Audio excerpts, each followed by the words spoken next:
Assalamualaikum warahmatullahi wabarakatuh. Perkenalkan, saya Khairunisa dari Fakultas Ekonomi Bisnis Prodi Akuntansi dengan nomor NIM 29022-517.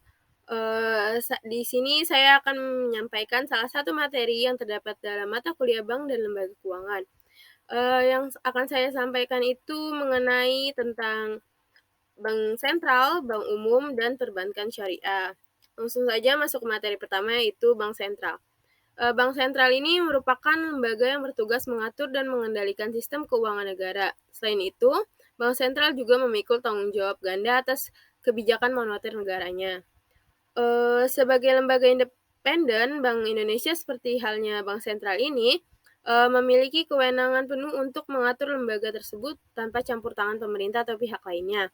Hal ini dilakukan agar Bank Indonesia dapat bertindak secara adil dan objektif dalam menjalankan perannya sebagai bank sentral. Hal ini juga diatur ketat oleh undang-undang di Indonesia. Tugas dari bank sentral itu ada tiga. Yang pertama itu menetapkan dan melaksanakan kebijakan moneter. Yang kedua, mengatur dan menjaga kelancaran sistem pembayaran.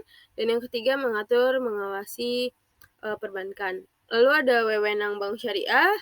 Yang pertama ada membuat kebijakan moneter. Dan yang kedua, mengatur sistem pembayaran. Yang ketiga, wewenang mengatur dan mengawasi perbankan. Antara wewenang dan tugas dari bank sentral tersebut itu tidak jauh berbeda. Lalu langsung saja kita masuk ke materi yang kedua, yaitu ada bank umum. Bank umum merupakan bidang keuangan yang menyelenggarakan usaha perbankannya baik secara tradisional maupun berdasarkan prinsip-prinsip syariah. Kegiatan bank umum ini antara lain memberikan jasa simpanan dan menyalurkan kredit kepada masyarakat.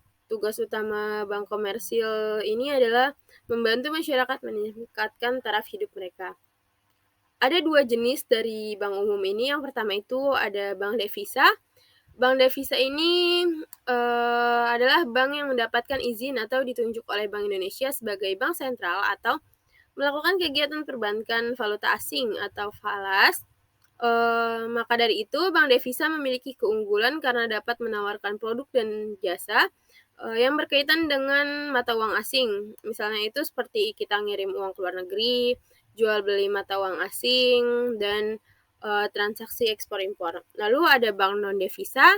Bank non devisa ini merupakan jenis bank yang belum memiliki izin perbankan mata uangnya, sehingga ruang lingkupnya itu lebih terbatas karena belum memiliki izin usaha. Produk atau layanan bank non devisa ini tidak dapat dibeli di luar negeri. Dengan kata lain, nasabah tidak diperbolehkan melakukan transaksi impor dan ekspor. Terus transfer ke luar negeri juga itu tidak bisa. Lalu jual beli mata uang asing juga tidak bisa. Atau memberikan layanan perbankan mata uang lainnya. Lalu selanjutnya itu ada fungsi dan tujuan bank umum. Bank ditujukan untuk meningkatkan taraf hidup masyarakat sehingga perannya dalam kehidupan masyarakat itu sangat penting. Fungsi dan tujuan bank umum yaitu ada 4. Yang pertama mengatur peradaan uang dengan kewenangan penciptaan uang giral. Yang kedua ada menyediakan jasa penyimpanan dan barang berharga masyarakat lainnya. Yang ketiga ada menjadi fasilitas untuk kelancaran pembayaran, dan yang keempat itu ada membantu dalam transaksi internasional jasa-jasa lainnya. Lalu ada kegiatan bank umum. Di antaranya itu yang pertama ada menghimpun dana dari nasabah. Untuk menghimpun dana dari nasabah ini, bank umum menghimpun dana dari masyarakat dalam bentuk simpanan yaitu giro, tabungan, sertifikat deposito, deposito berjangka, serta bentuk barang lainnya yang berharga.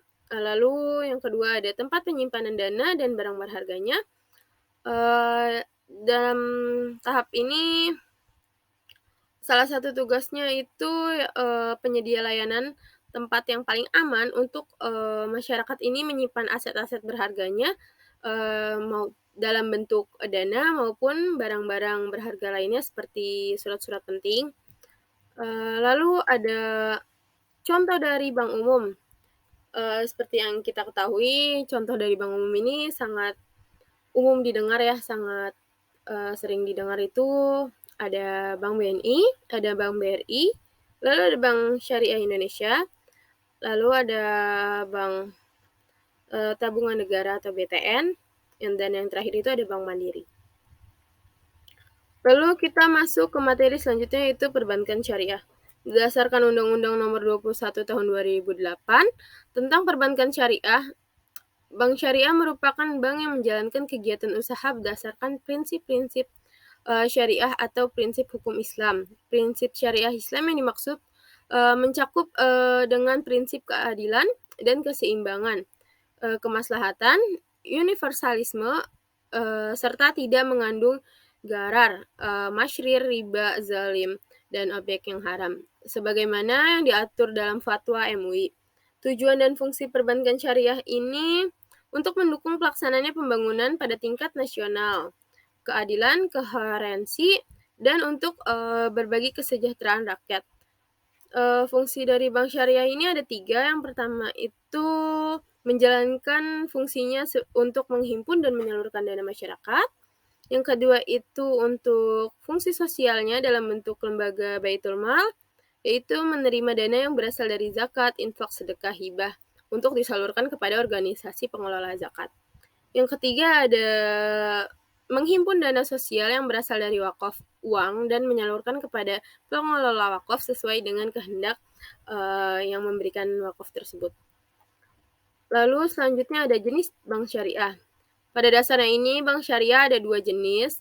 Yang pertama ada bank umum syariah dan ada bank keuangan rakyat syariah atau BPRS.